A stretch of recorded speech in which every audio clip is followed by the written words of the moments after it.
आज के इस वीडियो में मैं बात करने वाला हूं क्या वैदिक परंपरा की उत्पत्ति भारत में हुई है। अगर वैदिक परंपरा की उत्पत्ति भारत में हुई थी तो इसके प्रारंभिक प्रमाण भारत से प्राप्त क्यों नहीं होते हैं। इस वीडियो के अंदर मैं आपको वैदिक परंपरा के बारे में विस्तार से जानकारी देने वाला हूं। इस परंपरा की उत्पत्ति कहाँ हुई थी, इस परंपरा के प्रमाण क्या हैं, क्या वैदिक परंपरा और हड़प्पा सभ्यता एक ही थी, सब कुछ आपको इस वीडियो के अंदर विस्तार से बताने वाला हूं। तो आइए वीडियो की शुरुआत करते हैं।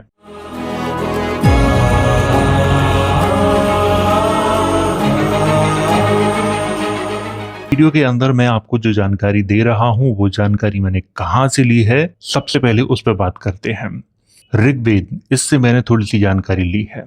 दूसरी बुक का नाम है एंशिएंट अनातोलिया, इसमें बहुत ही अच्छी जानकारी दी गई है अनातोलिया के बारे में। तीसरी बुक का नाम है वॉरियर्स ऑफ अनातोलिया, इसमें जो जानकारी मिलती है वो वॉरियर्स के बारे में मिलती है। तो ये भी बहुत ही महत्वपूर्ण बुक है जो अनातोलिया के बारे में, उनके राजाओं के बारे में अच्छी जानकारी प्रदान करती है। इन तीन बुकों से मैंने जानकारी ली है। इनके अलावा कुछ बुकें और हैं जिनसे मैंने जानकारी ली है, लेकिन जो महत्वपूर्ण बुकें हैं उनका मैंने यहाँ पे उल्लेख किया है। और ये बुकें अगर आप पढ़ना चाहते हैं तो इनकी जो लिंक है वो आपको टेलीग्राम चैनल पर मिल जाएगी, और टेलीग्राम चैनल की लिंक वीडियो के डिस्क्रिप्शन बॉक्स में आपको मिल जाएगी। तो वहां से आप टेलीग्राम तक जा सकते हो, तो वहां से आप इन बुकों को मंगवा के पढ़ सकते हो। प्रमुख तथ्यों में सबसे पहले मैं आपको बताऊंगा वैदिक परंपरा का परिचय, इसके बाद वैदिक परंपरा के ग्रंथों के बारे में। ऋग्वेद कितना प्राचीन है, क्या ऋग्वेद 1500 ईसा पूर्व में लिखा गया था या उससे पहले लिखा गया था, या फिर 1464 ईस्वी के जो प्रमाण हमारे पास उपलब्ध हैं उसी समय ऋग्वेद लिखा गया था। सब कुछ आपको इसी प्रमुख तथ्य के अंदर मैं बताऊंगा। आगे बात करूंगा भारत में वैदिक परंपरा के प्रमाणों के बारे में। क्या वैदिक परंपरा के जो प्रमाण हैं भारत में मिलते हैं, अगर मिलते हैं तो कितने प्राचीन हैं, इन सारे तथ्यों पे बात करूंगा। आगे बात करूंगा वैदिक परंपरा की जो उत्पत्ति है वो कहाँ से हुई है, भारत से हुई है या अफगानिस्तान वाले क्षेत्र से हुई है या मध्य एशिया से हुई है, तिब्बत से हुई है या कहीं और से हुई है। ये सारी जानकारी आपको इसी प्रमुख तथ्य के अंदर देखने को मिलेगी। तो इन चार तथ्यों की चर्चा मैं इस वीडियो के अंदर करने वाला हूं, तो आप लोग इस वीडियो को आगे देखो क्योंकि इस वीडियो के अंदर आपको बहुत ही अच्छी जानकारी मिलने वाली है। तो जानकारी की जो शुरुआत है वो यहाँ से करते हैं, वैदिक परंपरा का परिचय। इतिहासकारों के अनुसार, यानी जो भारतीय इतिहासकार हैं उनके अनुसार, वैदिक परंपरा का जो समय है वो 1500 ईसा पूर्व से 500 ईसा पूर्व के मध्य में था, ऐसा इतिहासकार मानते हैं। और इतिहास में भी हमें यही पढ़ने को मिलता है और आप लोगों ने भी पढ़ा होगा।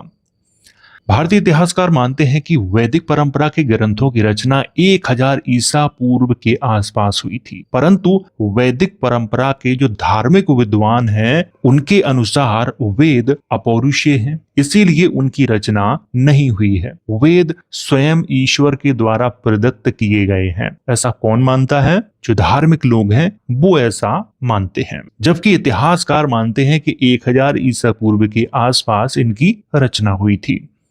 कुछ विद्वान वैदिक परंपरा का आरंभ लौह युगीन मानते हैं, क्योंकि ऋग्वेद में लोहे के प्रयोग का वर्णन है। ऋग्वेद का प्रथम मंडल सूक्त संख्या 52 के श्लोक 8 में कहा गया है, हे सिद्धकर्मा इंद्रदेव, मनुष्यों के पास आने के लिए आपने अश्व पर आरूढ़ होकर वृत्र का विनाश किया, वृष्टि की, दोनों हाथों में लौह वज्र धारण किया और हमारे देखने के लिए आकाश में सूर्य को स्थापित किया। तो यहाँ पर लौह वज्र की चर्चा की गई है, ये आपको ध्यान रखना है। ऋग्वेद का प्रथम मंडल सूक्त संख्या 81 का श्लोक 4 कहता है, यज्ञ द्वारा इंद्रदेव विशाल और भयंकर हैं और सोमपान द्वारा इंद्रदेव ने अपना बल बढ़ाया इंद्रदेव दर्शनीय नासिका से युक्त तथा हरि नाम के अश्व से युक्त हैं। इंद्रदेव ने हमारी रक्षा के लिए अपने दाहिने हाथ में लौहमय वज्र को अलंकार के रूप में धारण किया है। तो यहाँ पर भी लोहे की बात की गई है। जो उनका वज्र था वो लोहे का था। वैदिक परंपरा के अनुयायियों का मानना है कि वैदिक परंपरा दुनिया की सबसे पुरानी परंपरा है, लेकिन इस परंपरा को सबसे पुराना साबित करने के लिए उनके पास कोई ऐतिहासिक प्रमाण नहीं है। वह अपने धार्मिक ग्रंथों को ही ऐतिहासिक प्रमाण मानते हैं, लेकिन धार्मिक ग्रंथों में लिखी हुई बातों के ऐतिहासिक प्रमाण उपलब्ध न हों तब तक उन धार्मिक ग्रंथों को ऐतिहासिक प्रमाण भी नहीं माना जा सकता। ये इतिहास कहता है अगर कोई बात किसी धार्मिक ग्रंथ में लिखी है, उसके ऐतिहासिक प्रमाण मौजूद नहीं है, तो उस बात को तब तक इतिहास नहीं माना जा सकता जब तक उसके प्रमाण मौजूद ना हो। तब तक वो एक कहानी के रूप में ही समझी जाएगी या एक धार्मिक मान्यता का दर्जा उसे दिया जाएगा। वैदिक परंपरा में यज्ञों के दौरान बलियों की व्यवस्था का प्रचलन था, जिसकी चर्चा वेदों में की गई है। वैदिक परंपरा में वर्ण व्यवस्था का प्रचलन था। बाद में जातिवाद का प्रचलन हुआ जो आज तक जारी है। वैदिक परंपरा के मुख्य जो निर्माता थे वो आर्य थे। यहाँ पर आर्य शब्द का जो प्रयोग है वो भाषा सूचक के रूप में किया गया है, जाति के रूप में नहीं किया गया है। ये आपको यहाँ पर समझना है। प्रारंभ में वैदिक परंपरा के लोग मांस का सेवन करते थे। बाद में कुछ लोगों ने शाकाहार को अपना लिया था। मांस के सेवन का जो वर्णन है ऋग्वेद के प्रथम मंडल सूक्त संख्या 162 के श्लोक 8, 9, 10, 11 और 12 में किया गया है। वैदिक परंपरा के आर्य घोड़े, रथ, नाच गाना और जुआ खेलने के बहुत शौकीन थे। वैदिक परंपरा में दास प्रथा का भी प्रचलन था, जिसमें पुरुषों के साथ साथ स्त्रियों को भी दास बनाया जाता था। ये आपको ध्यान रखना है। घोड़ा, रथ, नाच गाना और जुआ खेलना इनका शौक था। तो ये तो था वैदिक परंपरा का परिचय। अब बात करते हैं वैदिक परंपरा के ग्रंथों पर। प्रारंभ में वैदिक परंपरा के अनुयायियों अर्थात आर्यों को लिपि का ज्ञान नहीं था। वे अपना ज्ञान श्रुति अर्थात सुन सुनकर एक पीढ़ी से दूसरी पीढ़ी तक पहुंचाते थे। इसी कारण विद्वानों ने वैदिक परंपरा के ग्रंथों को श्रुति साहित्य कहा है। वैदिक साहित्य के अंतर्गत 4 वेद, ब्राह्मण ग्रंथ, आरण्यक, उपनिषदों को शामिल किया जाता है। प्रारंभ में वैदिक परंपरा के अनुयायी केवल 3 वेदों ऋग्वेद, सामवेद और यजुर्वेद को ही महत्व देते थे, जिसे वे वेद त्रयी भी कहा करते थे।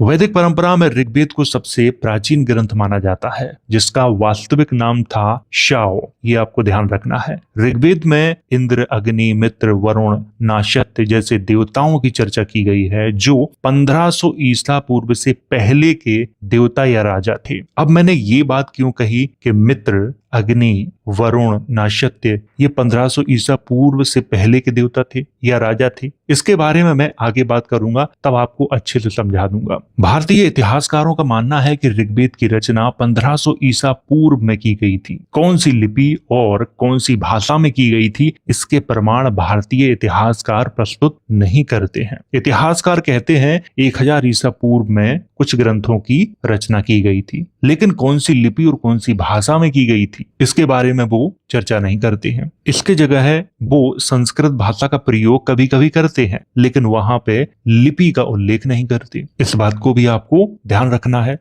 भारतीय इतिहासकारों के अनुसार वैदिक परंपरा का समय 1500 ईसा पूर्व से 500 ईसा पूर्व के मध्य में था। प्रारंभ में वैदिक परंपरा के निर्माता आर्यों को लिपि का ज्ञान नहीं था। ये बात आपको यहाँ पर समझनी है। लिपि का ज्ञान ना होने के कारण वैदिक सभ्यता के निर्माता अर्थात आर्यों ने ऋग्वेद को सर्वप्रथम किस लिपि में लिखा था, इसकी जानकारी ना तो इतिहासकार देते हैं और ना ही वैदिक परंपरा के जो विद्वान हैं वो देते हैं। ऋग्वेद को सबसे पहले कौन सी लिपि में लिखा गया था? आज जो ऋग्वेद है वो देवनागरी लिपि में है, लेकिन सबसे पहले किस लिपि में लिखा गया था ये बताइए। क्योंकि ऋग्वेद के बारे में ये कहा जाता है कि ऋग्वेद की रचना लाखों वर्ष पूर्व हुई थी। इतिहासकार मानते हैं 1500 ईसा पूर्व में हुई थी या उसके आसपास के समय में हुई थी, लेकिन 1500 ईसा पूर्व में भी किस लिपि में हुई थी ये बताना बहुत जरूरी है। और एक तरफ इतिहासकार ये भी कहते हैं कि जो वैदिक सभ्यता है उसका समय 1500 से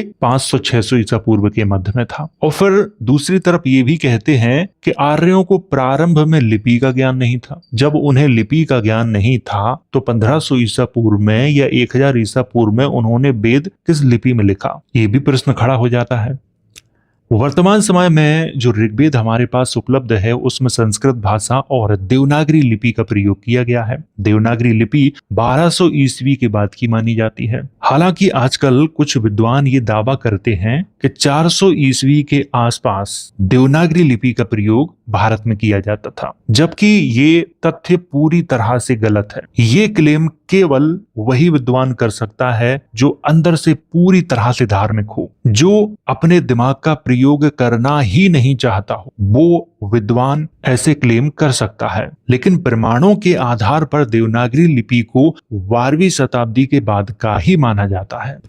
ऋग्वेद में इंद्र, अग्नि, मित्र, वरुण, नाशत्य जैसे देवताओं के नामों का वर्णन किया गया है। इन वर्णनों के आधार पर ऋग्वेद को 1500 ईसा पूर्व का नहीं माना जा सकता, क्योंकि आज कोई व्यक्ति आदम के बारे में किताब लिख दे और कहना शुरू कर दे कि ये किताब आदम के समय में लिखी गई थी, तो क्या हम उस किताब को आदम के जमाने की किताब मान लेंगे? बिल्कुल नहीं मान लेंगे। उसके लिए आपको भाषा और लिपि की जानकारी भी देनी पड़ेगी कि इस भाषा और इस लिपि में ये लिखी गई थी। जैसे ऋग्वेद के बारे में कहा जाता है कि उसमें इंद्र का नाम है, अग्नि का है, वरुण का है, मित्र का है, नाशत्य का है और भी देवताओं का है, तो इनके समय में ही ऋग्वेद लिखा गया था। जैसे आज लोग इंद्र का नाम जानते हैं, अग्नि का जानते हैं, मित्र का, वरुण का और भी देवी देवताओं के नाम जानते हैं। इन पर एक नई किताब लिख दें और उस किताब को ये कहना शुरू कर दें कि ये किताब इंद्र के जमाने की है, तो क्या उस किताब को इंद्र का जमाने का माना जाएगा? और ये कहना शुरू कर दें कि देखिए इसमें इंद्र का नाम आ रहा है। इंद्र का नाम प्रयोग करने से या इंद्र के बारे में उसमें जानकारी देने से वो किताब इंद्र के जमाने की नहीं होगी। उसके लिए आपको बहुत पुख्ता सबूत देने पड़ेंगे। ठीक इसी तरह से ऋग्वेद में इंद्र, अग्नि, मित्र, वरुण, नाशत्य के नामों का प्रयोग किया गया है, जो 1500 ईसा पूर्व या उससे पहले के देवता थे। इन नामों के आधार पर ऋग्वेद को 1500 ईसा पूर्व या उससे पूर्व की रचना नहीं माना जा सकता। उसके लिए ऋग्वेद की लिपि का ज्ञान होना आवश्यक है। हमारे देश में हड़प्पा सभ्यता है, उसकी लिपि को आज तक कोई नहीं पढ़ पाया है। हालांकि कुछ विद्वान ये दावा करते हैं कि मैंने पढ़ लिया है, लेकिन उन्हें मान्यता नहीं दी जाती है। भारत में ऋग्वेद के प्राचीन लिखित प्रमाण 1464 ईस्वी के मिलते हैं। उससे पहले ऋग्वेद के नाम की चर्चा जरूर मिलती है, परंतु ग्रंथ के प्रमाण नहीं मिलते हैं। लिखित प्रमाणों के आधार पर ऋग्वेद को 1464 ईस्वी से पहले का नहीं माना जा सकता। जो आज हमारे पास उपलब्ध है वो 1464 ईस्वी के प्रमाण उपलब्ध हैं। उससे पहले ऋग्वेद के नामों की चर्चा जरूर मिलती है, लेकिन कौन सी लिपि में थे, कौन सी भाषा में थे, इसकी जानकारी नहीं मिलती है।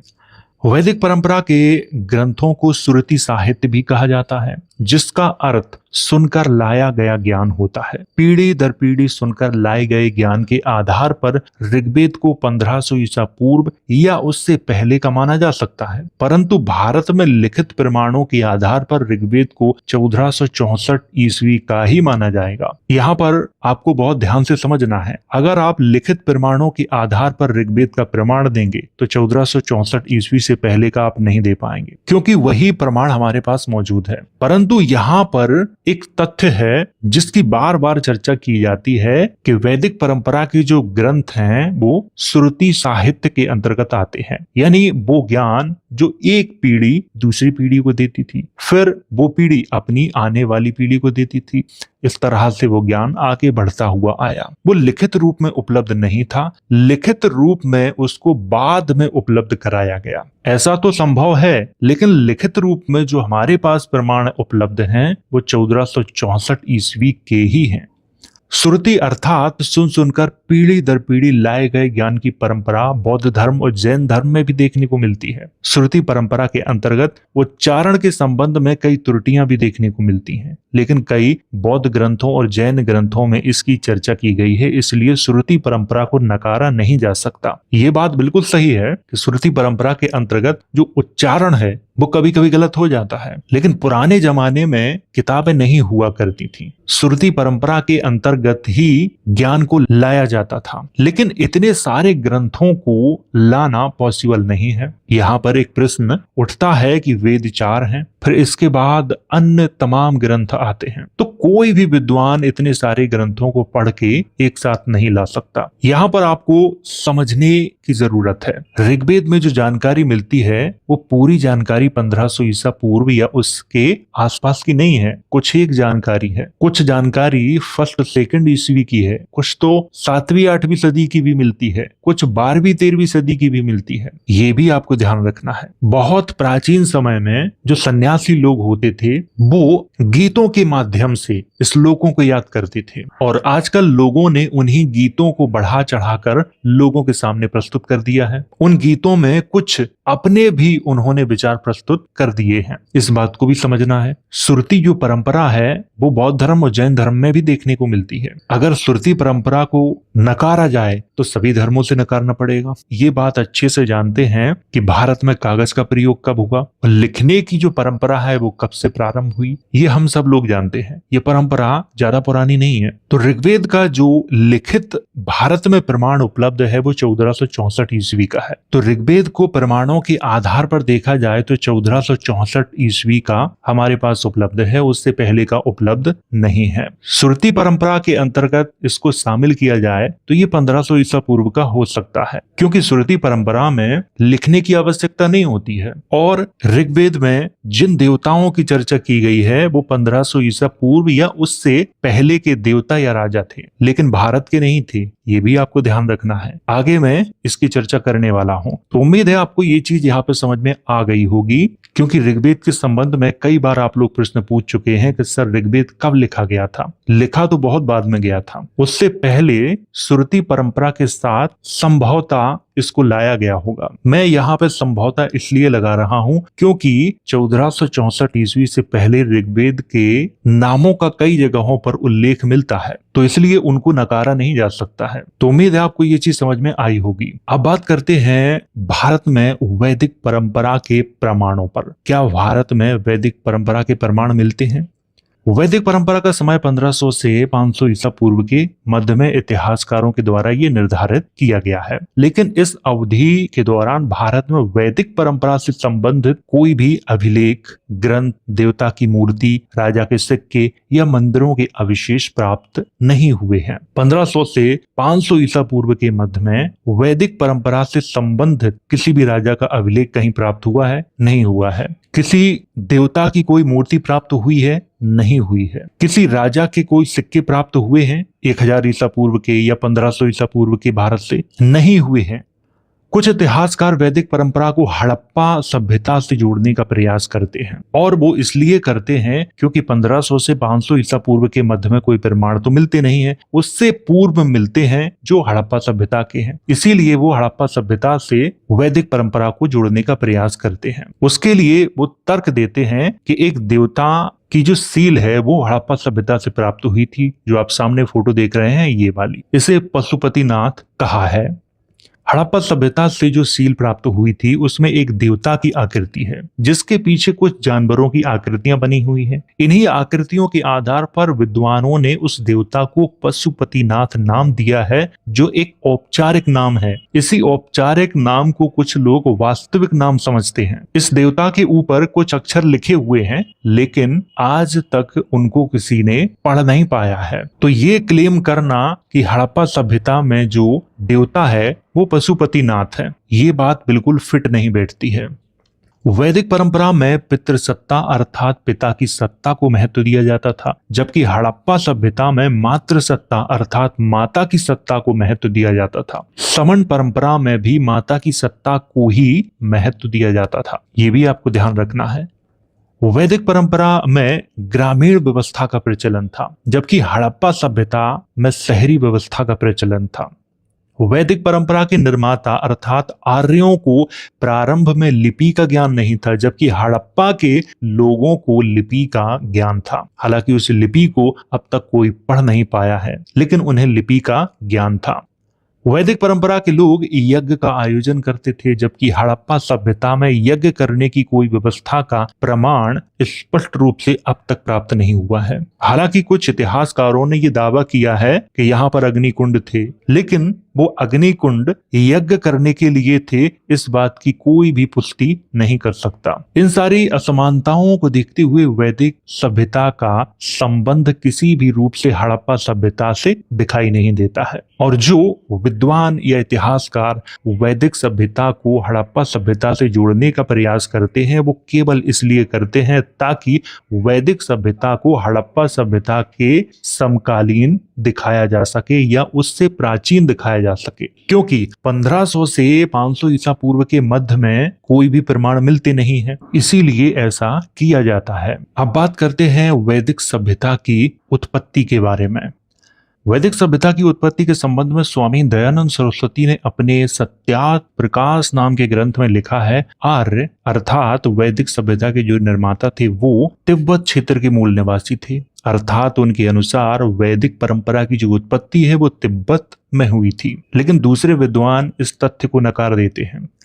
बाल गंगाधर तिलक अपने ग्रंथ the arctic home of the Aryans में लिखते हैं कि आर्यों का मूल निवास स्थान उत्तरी ध्रुव था। अर्थात उनके अनुसार वैदिक परंपरा की उत्पत्ति उत्तरी ध्रुव में हुई थी। कुछ विद्वान इनके मत को भी स्वीकार नहीं करते हैं।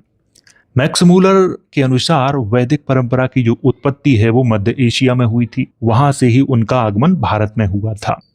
वैदिक परंपरा के प्राचीन ग्रंथ ऋग्वेद के प्रमुख देवता इंद्र, अग्नि, मित्र, वरुण, नाशत्य के नाम मिलते हैं।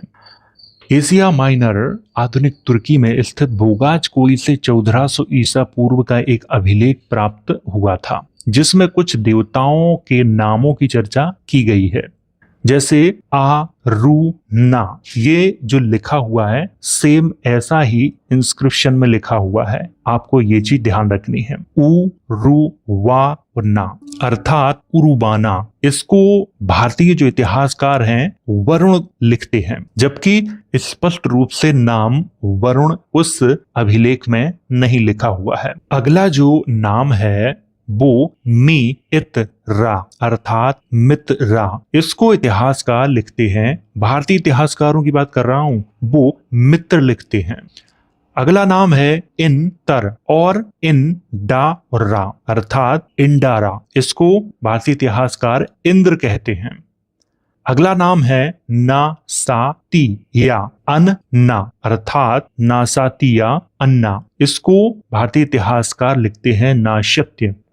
अगला नाम है आ अक नी इस अर्थात अग्निस, इसको भारतीय इतिहासकार लिखते हैं अग्नि। अगर इन तथ्यों को स्वीकार कर लिया जाए, वैसे हमारी टीम के लोगों ने इसे स्वीकार किया है, एक वीडियो में इसे स्वीकार नहीं किया गया था, क्योंकि उस वक्त हम लोगों ने तुर्की का, असीरिया का, इजराइल का प्राचीन इतिहास नहीं पढ़ा था। जब मैंने हित्ती और मित्तियों का इतिहास पढ़ा, तुर्की का प्राचीन इतिहास पढ़ा, असीरिया का प्राचीन इतिहास पढ़ा, तब मुझे लगा और हमारी टीम के जो लोग हैं सीनियर, उन्हें भी ये बात लगी कि बोगास कोई से जो अभिलेख प्राप्त हुआ है उसमें जो नाम लिखे हैं वो संस्कृत भाषा के नाम तो नहीं है, इसीलिए ये इस तरह से लिखे गए हैं। अगर हम इनको मान लेते हैं कि ये वरुण, मित्र, इंद्र, नाशत और अग्नि के नाम है, तो वैदिक परंपरा की जो उत्पत्ति है उसका स्पष्ट रूप से पता चल जाएगा, और मुझे लगता है कि इनको माना जाना चाहिए। 1400 ईसा पूर्व के अभिलेख में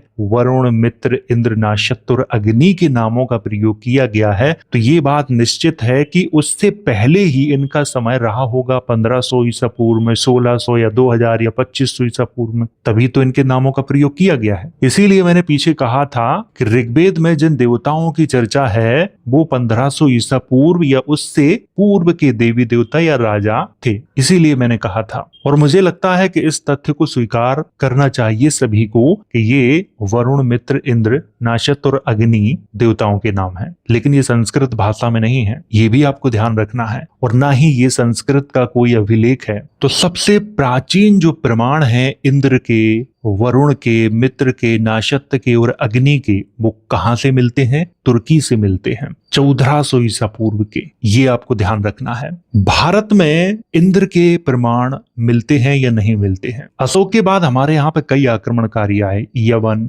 शक, पहलू, कुषाण। शकों के लेखों में इंद्र का उल्लेख मिलता है। बुधकारा स्तूप का आप लोगों ने नाम जरूर सुना होगा। बुधकारा स्तूप पर बीच में बुध खड़े हैं, एक तरफ इंद्र हैं और एक तरफ ब्रह्मा हैं। लेकिन ये कब के हैं? अशोक के बाद के हैं। किसी भारतीय राजा ने इनका उल्लेख नहीं किया है, शकों ने इनका उल्लेख किया है। और शक उस वाले क्षेत्र में बौद्ध धर्म के अनुयायी थे, ये भी आपको ध्यान रखना है। शकों के बाद इंद्र का और ब्रह्मा का स्पष्ट रूप से उल्लेख कुषाण राजा कनिष्क ने अपने कास्केट पर किया है। उस कास्केट का मैं फोटो आपको दिखा रहा हूं, ये है वो कास्केट। इसमें बीच में बुध बैठे हैं, एक तरफ ब्रह्मा खड़े हैं और एक तरफ इंद्र खड़े हैं। ये दोनों बुध की ओर हाथ जोड़कर क्यों खड़े हैं? क्योंकि इनका जो समय है वो 1500 ईसा पूर्व से पहले का है और बुध का समय बहुत बाद का है। ऐसा क्यों? इस पर हमारी टीम के जो सीनियर लोग हैं उनका मानना ये है कि बुद्ध को जो ज्ञान प्राप्त हुआ था वो ज्ञान न तो इंद्र को हुआ था और न ही ब्रह्मा को हुआ था।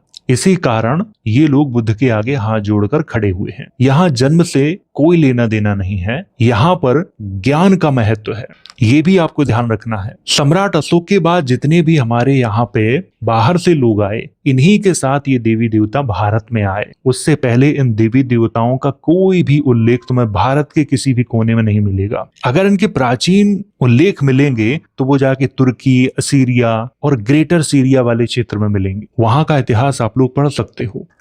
वरुण, मित्र, इंद्र, अग्नि, नाशत, ग्रेटर सीरिया, जिसमें आधुनिक सीरिया, लेबनान, इजराइल, फिलिस्तीन, जॉर्डन, तुर्की, कुछ इराक का भी हिस्सा आता है, ये भी आपको ध्यान रखना है। वाले क्षेत्र के प्राचीन देवता या राजा थे। हित्ती और मित्ती जाति के लोग इन देवताओं की पूजा करते थे। हित्ती और मित्ती के बारे में बहुत जल्द आप लोगों को वीडियो देखने को मिलेगा, क्योंकि भारत में हित्ती और मित्ती लोगों के वंशज रहते हैं। इनकी भी जानकारी आप लोगों को मैं किसी वीडियो में जरूर दूंगा। मिथ्राइस पंथ में मित्र को सर्वोच्च देवता माना जाता है। इस पंथ का प्रभाव आधुनिक ईरान से लेकर रोमन साम्राज्य तक था। ईरान में पारसी धर्म के उदय से पहले मिथ्राइस पंथ को ही लोग अपना धर्म मानते थे। पारसियों ने इनको शैतान बता के इनका प्रभाव कम किया ईरान से, वरना ईरान से लेकर रोमन साम्राज्य तक बहुत अच्छा प्रभाव था मिथ्राइस पंथ का। इस पंथ की चर्चा वहां के प्राचीन इतिहास में की जाती है। ईरान के पारसी धर्म में वरुण को सर्वोच्च देवता या भगवान माना गया है। पारसी ग्रंथ खोरदेह अवेस्ता में वरुण को ही अहुरमज़दा कहा गया है। इसकी जानकारी मैंने आपको पिछले वीडियो में दी थी। इंद्र और अग्नि को ऋग्वैदिक परंपरा में सर्वोच्च माना गया है। वैदिक परंपरा के प्रमुख ग्रंथ ऋग्वेद में इंद्र और अग्नि को सबसे ज्यादा महत्व दिया गया है। आपको यहाँ से बहुत कुछ समझ में आया होगा। हित्ती और मित्ती समुदाय के जो देवी देवता थे उनमें से मित्र देवता के नाम पर मिथ्राइस पंथ चला, वरुण के नाम पर पारसी धर्म चला, इंद्र और अग्नि के नाम पर ऋग्वैदिक परंपरा चली। इस तरह से ये बटे हुए थे। इन्हीं के समर्थक आपस में खूब लड़ते भी थे और जब संधियां होती थी तब दोनों की कस्में खाई जाती थी। और इसी का जो प्रमाण है वो तुर्की के अभिलेख में मिलता है। वैदिक परंपरा के दूसरे वेद का नाम है सामवेद। साम का अर्थ धार्मिक विद्वानों के द्वारा गायन बताया गया है, जबकि साम सीरिया देश का प्राचीन नाम था। यहाँ पर मैं सामवेद का अर्थ साम देश का ज्ञान कहता हूँ। आप भारतीय इतिहास को पढ़ेंगे तो वहां पर साम का अर्थ यही तो बताया जाता है कि गायन होता है। गाय तो ऋग्वेद के श्लोक भी जाते थे, तो ऋग्वेद का मतलब गायन क्यों नहीं हुआ? सारे श्लोकों को प्राचीन समय में लोग गाने के माध्यम से या गीतों के माध्यम से ही याद करते थे। और साम का मतलब काला भी होता है और हमारे सारे देवी देवता काले ही थे।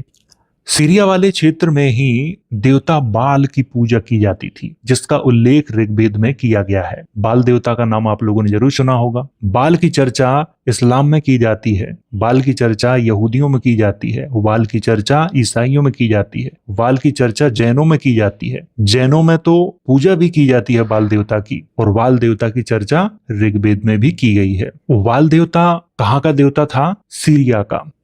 ग्रेटर सीरिया अर्थात आधुनिक सीरिया, लेबनान, इजराइल, फिलिस्तीन, जॉर्डन, तुर्की और इराक का कुछ क्षेत्र, इसी वाले क्षेत्र से हाइक्सोस अर्थात इक्ष्वाकुओं की उत्पत्ति हुई थी। भारत में सबसे प्राचीन जो इक्ष्वाकुओं के प्रमाण हैं वो कब के हैं? ज्यादा पुराने नहीं हैं, लेकिन सबसे प्राचीन जो प्रमाण है वो कहाँ मिलते हैं? वो असीरिया वाले क्षेत्र में मिलते हैं। 1500 ईसा पूर्व के आसपास हाइक्सोस लोगों ने मिस्र पे आक्रमण किया था। इस बात की जानकारी मैं आपको पहले ही दे चुका हूँ, और हाइक्सोस लोगों को ही इक्ष्वाकु कहा जाता है। ग्रेटर सीरिया वाले क्षेत्र से बहुत सारे प्रमाण आज हमें देखने को मिलते हैं।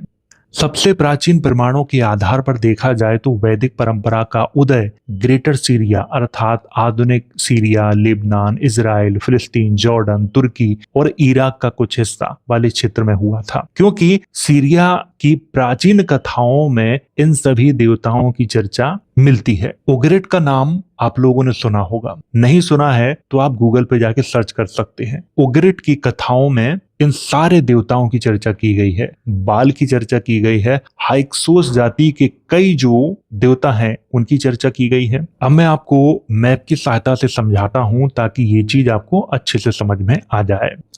ये वाला आपको जो एरिया दिखाई दे रहा है रेड रेड, इसी एरिया से इनकी उत्पत्ति हुई थी, ये आपको ध्यान रखना है। ये वाला एरिया, यहीं से ये भारत में आए थे। अब भारत में कब आए? ये सिकंदर के साथ आए थे। प्रारंभ में ये अफगानिस्तान वाले क्षेत्र में ही रहे, फिर पाकिस्तान वाले क्षेत्र में आए, अशोक के बाद ये भारत में आके घुस गए। इतिहासकार बताते हैं कि वैदिक सभ्यता का जो समय है वो 1500 से 500 ईसा पूर्व के मध्य में है। तो फिर इस अवधि के दौरान वैदिक सभ्यता के प्रमाण भारत से प्राप्त क्यों नहीं होते हैं? वैदिक सभ्यता के कुछ प्रमाण अशोक के बाद से मिलना प्रारंभ होते हैं, लेकिन 1500 से 500 ईसा पूर्व के मध्य में प्राप्त नहीं होते हैं। सिकंदर के अभियान के बारे में आप अच्छे से जानकारी हासिल करो, बहुत सी जानकारी आपको मिल जाएगी। और सिकंदर बहुदेववादी राजा था, वो एक ईश्वरवाद में विश्वास नहीं करता था। बहुदेववादी का मतलब है बहुत से ईश्वरों में विश्वास करने वाला राजा था सिकंदर। तो उम्मीद है यहाँ से ये चीज आपको समझ में आई होगी, और कुछ लोगों के मन में बहुत सारे प्रश्न भी खड़े हो गए होंगे,